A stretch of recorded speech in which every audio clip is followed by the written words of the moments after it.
ప్రపంచ గుండె వ్యాధి దినోత్సవం సందర్భంగా మనతో మాట్లాడేందుకు డాక్టర్ కృష్ణ కిషోర్ రెడ్డి ఉన్నారు. తెలుగు రాష్ట్రాల్లో పరిచయం అక్కర్లేని డాక్టర్ ఆయన గుండె వ్యాధులకు సంబంధించి గుండె ఎలా కొట్టుకుంటుంది, ఆ గుండె వ్యాధులు ఎప్పుడు వస్తాయి, ఏ ఏ వయసుల వారికి గుండె వ్యాధులు వచ్చే అవకాశాలు ఉన్నాయి అనే అంశానికి సంబంధించి మనతో మాట్లాడేందుకు డాక్టర్ కృష్ణ కిషోర్ రెడ్డి ఉన్నారు. సార్ నమస్తే. సార్, ప్రపంచ ఆరోగ్య ఏదైతే ఈరోజు గుండె దినోత్సవము, దీనికి సంబంధించి గుండె వ్యాధులు ఏ వయసు వారికి వస్తాయి, అసలు అవి రావడానికి ప్రధాన కారణాలు ఏంటి, అసలు దాని నివారణ కోసం ఎలా చేసుకోవచ్చు? మనం ఈ గుండె వ్యాధి ఇంతకుముందు పాత రోజుల్లో చూస్తుంటే 45 సంవత్సరాల అబవ్ టెస్టులు చేయించేవాళ్ళం. అంటే నా గుండె వ్యాధులన్నీ 40 సంవత్సరాలు దాటి వచ్చేటివి. నెక్స్ట్ డికేడ్లో 35కి వచ్చాం. ఈ కరెంట్ డికేడ్లో కానీ చూస్తే 25 ఇయర్స్కే కట్ ఆఫ్ పెట్టాం. ఎందుకంటే 25 సంవత్సరాల వాళ్ళకు కూడా గుండె జబ్బులు వస్తున్నాయి. సో వీటికి ముఖ్య కారణాలు గత చాలా రోజుల నుంచి ఉన్నది మనకు ఈ బీపీ కంట్రోల్ లేకపోవడం, షుగర్ కంట్రోల్ లేకపోవడం, దీని నుంచి గుండె జబ్బులు రావడానికి అవకాశం ఉన్నాయి. ఇవి కాకుండా కొంతమందిలో వంశపారంపర్యంగా వస్తాయి. అంటే ఆ ఫ్యామిలీలో ఎవరికైనా ఫాదర్కి కానీ మదర్కి కానీ చిన్న వయసులో కానీ హార్ట్ అటాక్ వస్తే అది వాళ్ళ పిల్లలకు వచ్చేదానికి అవకాశాలు ఎక్కువ. దీన్ని వంశపారంపర్య జబ్బులు అంటాం. ఇవి కాకుండా ఆహారపు అలవాట్లలో, అంటే ఈ రెడ్ మీట్ ఎక్కువ తిన్న వాళ్ళకి హార్ట్ అటాక్ రావడానికి అవకాశాలు ఎక్కువ. అదేవిధంగా ఫిజికల్ యాక్టివిటీ లేని వాళ్ళకి, ఎక్కువ మంది కూర్చొని అసలు ఎక్సర్సైజ్ అన్నదే లేని వాళ్ళకు, ఫిజికల్ యాక్టివిటీ లేని వాళ్ళకి హార్ట్ అటాక్స్ రావడానికి ఛాన్సెస్ ఎక్కువ. టొబాకో ఒకటి, టొబాకో, అంబరు, జర్దా, గుట్కాలు మన ఏరియాలో చాలా ఎక్కువ తింటారు. వీళ్ళకి గుండె జబ్బు రావడానికి అవకాశాలు ఎక్కువ ఉన్నాయండి. ఇవి కాకుండా వాతావరణ కాలుష్యం, ఈ వాతావరణ కాలుష్యంతో ఇన్ఫ్లమేషన్ పెరిగి హార్ట్ అటాక్లు ఎక్కువ వస్తున్నాయి. సో ఈ చిన్న వయసుల వాళ్ళల్లో ఇవి ఒకటి ప్రధాన కారణంగా తేలాయండి. ఇది కాకుండా చిన్న వయసుల్లో ఈ కొత్త లిపిడ్స్, హోమోసిస్టన్ అని ఒకటి, ఈ లైపోప్రోటీన్ ఏ అని కొత్త రెగ్యులర్గా అందరూ చేసే లిపిడ్స్ కాకుండా కొన్ని స్పెషల్ లిపిడ్స్ ద్వారా హార్ట్ అటాక్లు వస్తున్నాయి. సో ఈ చిన్నపిల్లల్లో ఈ లైపోప్రోటీన్ ఏ ఇవన్నీ కూడా మనం చూసుకుంటే ఈ హార్ట్ అటాక్ని నివారించవచ్చండి మనం చిన్నపిల్ల వయసులో.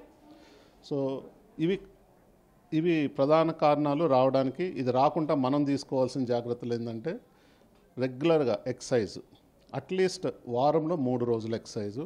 ఆ 3 రోజులు చేసిన టైంలో ఒక 15 నిమిషాల పాటు ఎక్సర్సైజ్ చేసి మన హార్ట్ రేట్ని 1.5 టైం, ఫర్ ఎగ్జాంపుల్ ఇప్పుడు నా హార్ట్ రేట్ 60 ఉంది, నేను చేసే ఎక్సర్సైజుల ద్వారా 90 హార్ట్ రేటు ఒక 2 మినిట్స్ మెయింటైన్ అయితే చాలు. ఆ విధంగా వారంలో 3 సార్లు చేసినా కూడా గుండెకి బెనిఫిట్ దొరుకుద్ది. ఈ ఎక్సర్సైజ్ నుంచి గుండెకి బెనిఫిట్ ఏంటంటే కొలెటరల్ సర్క్యులేషన్ పెరిగి ఎప్పుడైనా అనుకోని సంఘటనలో హార్ట్ అటాక్ వచ్చినా కూడా కొలెటరల్ సర్క్యులేషన్ ద్వారా బ్లడ్ సర్క్యులేషన్ మెయింటైన్ అయ్యి వీళ్ళకి సక్సెస్ రేట్ కానీ కాంప్లికేషన్ రేట్ కానీ, సక్సెస్ రేట్ ఎక్కువ ఉంటుంది, కాంప్లికేషన్ రేట్ తక్కువ ఉంటుంది.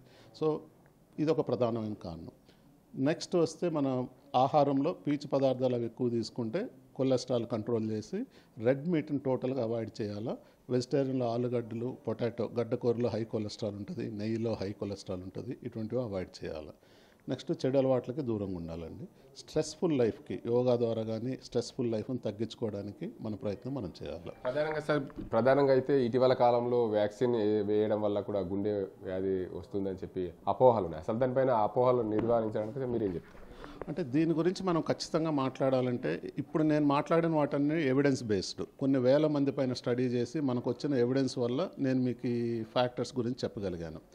మనకున్న ఓన్లీ పాజిటివ్ ఎవిడెన్స్ ఇండియాలో ఏంటంటే ఎయిమ్స్ వారు ఈ కరోనా వ్యాక్సిన్ పైన అధ్యయనం చేసి దానికి రిలేటెడ్ కాదని చెప్పారు.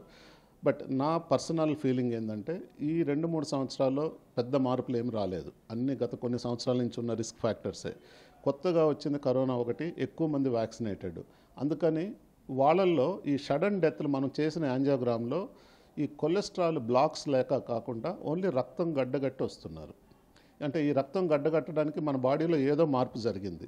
సో నా suspicion one of the related vaccine అని చెప్పడానికి పాసిబిలిటీ ఉందండి. బట్ దీనికి ఎవిడెన్స్ లేకుండా మనం గట్టిగా చెప్పడానికి కుదరదు. బట్ నాకున్న ఎక్స్పీరియన్స్లో నేను చూస్తున్న కేసుల్లో చిన్న వయసులో ఓన్లీ బ్లడ్ క్లాట్ ద్వారా వస్తుంది. సో ఈ బ్లడ్ క్లాట్ వచ్చింది కాబట్టి మన బాడీలో ఏదో రక్తం గడ్డగట్టే లక్షణం ఎక్కువైన మార్పు వచ్చింది. అది కోవిడ్ ద్వారానా, కోవిడ్ వ్యాక్సిన్ ద్వారానా, వేరే ఇంకేదైనా కారణాల మనం కరెక్ట్గా స్టడీ చేసి చూడాలండి. ప్రధానంగా అయితే గుండెకు సంబంధించి ఎలాంటి బ్లాక్స్ లేకున్నా కానీ కొన్ని సందర్భాల్లో గుండెపోటు రావడానికి అసలు ప్రధాన కారణాలు అదే చెప్తున్నాను. ఇప్పుడు గుండె బ్లాక్ అంటే అర్థం ఏంటంటే అది కొలెస్ట్రాల్ అన్నది మన రక్తనాళాల్లో కొన్ని నెలల నుంచి పేరుకుంటూ పోయి ఆ రక్తనాళ మార్గాన్ని సన్నగా చేస్తుందండి గుండెది. సో ఇటువంటి వాటిని మనం రెగ్యులర్గా హార్ట్ అటాక్ అన్నట్టు చూసే విధానం ఇది. బట్ అట్లా కాకుండా ఈ చిన్న వయసులో వాటిలో రక్తనాళాలు సన్నబడవు, రక్తనాళాల సైజ్ అంతా నార్మల్లే ఉంటాయి. బట్ ఒక రక్తం గడ్డలాగా పోయి బ్లాక్ చేసి టెంపరీగా మనం ఒక ఇంజెక్షన్ ఇస్తానే క్లియర్ అయిపోయి మళ్ళీ రక్తనాళాలన్నీ నార్మల్ ఉంటాయి. సో వీటిలో ఓన్లీ రక్తనాళాలు బ్లాక్ కాదు, ఓన్లీ రక్తం గడ్డ కారణమవుతుందండి. ఇటీవల కాలంలో ఒక డీజేలు కానీ ఇతర కారణాలతో చిన్నపిల్లలు డ్యాన్స్ చేస్తూ చాలామంది చనిపోతున్న ఘటనలు చాలా ఇటీవల కాలం జరుగుతున్న పరిస్థితి. వీటిని నివారించడానికి ఈ సౌండ్ పొల్యూషన్కి కొద్దిగా దూరంగా ఉండాలి. ఈ సౌండ్ పొల్యూషన్తో మన గుండె లయ తప్పేదానికి ఒక అవకాశం ఉంది. అందుకని సౌండ్ బాక్సుల దగ్గరుండి చేయకుండా ఉండడం మంచిది. ఎస్పెషల్లీ ఎటువంటి వాళ్ళు చేయకూడదంటే కొంతమందికి మిస్ బీట్ లాగా ఉంటాయి, అంటే గుండె ఆగి కొట్టుకున్న ఫీలింగ్ అందరికి ఉండదు. చాలామంది చెప్తుంటారు, నాకు వచ్చిన పేషెంట్లు అట్లీస్ట్ 10% ఆ సిమ్టమ్స్తో వస్తారు. సో నా గుండె ఆగి కొట్టుకుంటుందని. ఇటువంటి వాళ్ళ మటుకు ఖచ్చితంగా లౌడ్ వాయిస్కి దూరంగా ఉండడమే మంచిది.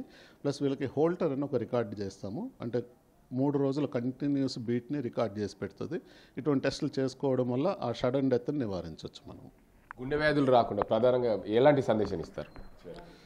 గుండె వ్యాధులు రాకుండా నేను ఇచ్చేది ఏంటంటే ఫస్ట్ ఫిజికల్ యాక్టివిటీ, వారంలో 3 రోజులు ఎక్సర్సైజు, ఆహారపు అలవాట్లు మార్చుకోవడం, అంటే జంక్ ఫుడ్స్ అవి తినకుండా హెల్దీ డైటు, పీచు పదార్థాలు ఎక్కువ తినాలి, రెడ్ మీట్ని అవాయిడ్ చేస్తే మంచిది. ఇవి కాకుండా టొబాకో జోలికి, ఎక్సెస్ ఆల్కహాల్, స్మోకింగ్ వీటిని అవాయిడ్ చేయాలి కంప్లీట్గా. సో ఇవన్నీ కాకుండా మనకు బీపీ కానీ షుగర్ కానీ ఉంటే, బీపీ ఉంటే కట్ ఆఫ్ పాయింట్ వచ్చి 130/80 లెవెల్ కన్నా పెరగకుండా చూసుకోవాలి. దానికి చాలా లేటెస్ట్ మందులు వచ్చి ఉన్నాయి. ఆ మందులు వాడుకొని ప్రతిదినం తప్పకుండా వేసుకోవాలి. 2 రోజులకు ఒకసారి వేసుకుంటే ఉపయోగం లేదు. బీపీని కంట్రోల్ పెట్టుకోవాలి. అదేవిధంగా షుగర్ని ఫాస్టింగ్ లెవెల్ని 105, తిన్న తర్వాత 140లో కానీ ఉంచుకుంటే మన ప్రయత్నం మనం చేయగలం. మన చేతిలో లేనిది మనం ఏం చేయలేం. మనం అంతా ఇక్కడి వరకు చేయగలిగితే అట్లీస్ట్ 80% మనం అవాయిడ్ చేయడానికి అవకాశం ఉంది. మొత్తానికి చూసుకోవచ్చు, గతంలో గుండెపోటు 45 సంవత్సరాల ఉన్న వారికి వచ్చేది, ఇప్పుడు 35 సంవత్సరాలు గత 2 సంవత్సరాల క్రితం అనుకున్నాం. కానీ ఇప్పుడైతే మాత్రం 25 సంవత్సరాల వయసు ఉన్న వారికి కూడా గుండె వ్యాధులు వస్తున్నాయి. వాటి అన్నింటినీ నివారించడానికి ప్రధానంగా ఎక్సర్సైజు, దానికి సంబంధించి అన్ని ప్రికాషన్స్ తీసుకోవాలి. ఏదైతే కొలెస్ట్రాల్ ఉన్న పదార్థాలు తీసుకోకుండా ఉంటే ఆరోగ్యం బాగుంటుంది. దానికి సంబంధించి ప్రధానంగా రెడ్ మీట్ను అవాయిడ్ చేసి ఇతర వ్యసనాలకు దూరంగా ఉండి టొబాకో లాంటివి వాడకుండా ఉంటే బాగుంటుందని చెప్తున్నారు. ప్రతి ఒక్కరు కూడా ఎవరైతే గుండె ఆగి కొట్టుకునేవారు ఎవరైనా సరే సౌండ్ పొల్యూషన్కు దగ్గరికి వెళ్ళకుండా ఉండే విధంగా చూడాల్సిన అవసరం ఉంది. గుండె వ్యాధులు రాకుండా తగు జాగ్రత్తలు తీసుకుంటే ఎలాంటి ఇబ్బందులు ఉన్నాయని చెప్పి డాక్టర్ కృష్ణకిషోర్ రెడ్డి చెప్తున్న పరిస్థితి. అసలైన తొలి వెలుగు. ఫాలో వాట్సాప్ @తొలి వెలుగు అఫీషియల్.